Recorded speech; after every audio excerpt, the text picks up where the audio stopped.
ఏంటా నువ్వేనా ఇక్కడ ఫుడ్ చేసేది నువ్వేనా? నీ పేరేంటా? ఆది సార్. ఆది. అన్ని మెషిన్స్ వచ్చాయా?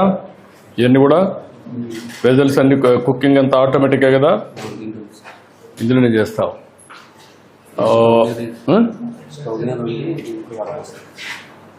స్టవ్ మీద వండుతావు, దాంట్లో వడపోస్తావు. సాంబార్ అవన్నీ ఎట్లా చేస్తున్నావు? స్టవ్ మీద చేస్తావు. స్టవ్ మీద చేసి అందులో స్టవ్ ఇది దీనికి వాడేది వేరే బెజల్స్ వాడతాం. టేస్ట్ బాగుంటుందా? నేను తినొచ్చునా? నమ్మకమేనా? బాగా చేస్తావా? ఏమో బాగా చేస్తాడా? గుడ్. ఏంటమ్మా స్టోర్ ఇది? నమస్కారమ్మా. ఎవరమ్మా వార్డెన్ ఇక్కడ? ఇవన్నీ ఎన్ని సెంట్రలైజ్ చేస్తున్నారు, ఎన్ని డీసెంట్రలైజ్ వస్తాయమ్మా మీకు? అంటే డిపిసి అంటే డిస్ట్రిక్ట్ పర్చేసింగ్ కమిటీ. ఆ కమిటీ ద్వారా ఇవన్నీ వస్తాయి. ఈ కమిటీ మీకు డెలివరీ చేస్తారు అంతే కదా? క్వాలిటీ వెండర్స్ చేస్తారు. ఆ వెండర్స్ పేర్లు ఇస్తారా లేకుంటే వాళ్ళే పంపిస్తారా? ఇన్వెంటరీ పెడతారు. ఇంటెంట్ పెట్టినాక వాళ్ళు పంపిస్తారు.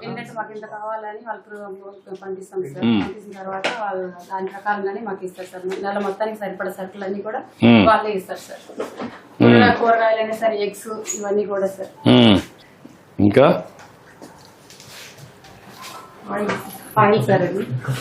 ఆయిల్ అన్ని ఎన్ని రోజులకు ఎప్పుడు వస్తున్నాయి ఎగ్స్? ఎన్ని రోజులకు ఒకసారి వాడుతున్నారు? 3 days అయిపోతుంది. 3 days ఒక సైకిల్ 3 days అయిపోతుంది.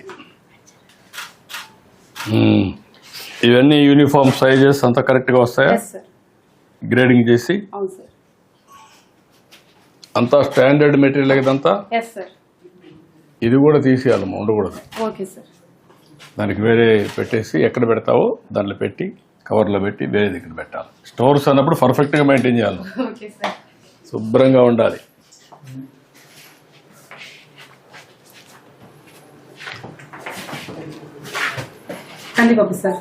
ఇప్పుడు 1 kg బియ్యం ఎంతమంది పిల్లలు తింటున్నారు? 5 months సరిపోతుంది సార్. 5 సరిపోతుంది సార్.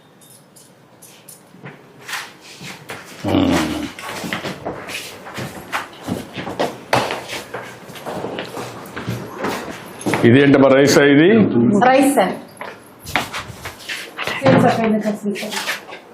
సివిల్ సప్లైస్ నుంచి వస్తుంది. ఏమైనా లీకేజెస్ ఉన్నాయా? ఏం లేదు సార్, బాగానే ఉంటుంది సార్. ఎక్కడ కింద పడిపోవడం ఏం లేవా? రైస్ కూడా బాగుంటుంది సార్. ఈ కూరగాయలన్నీ ఎక్కడి నుంచి వస్తాయి?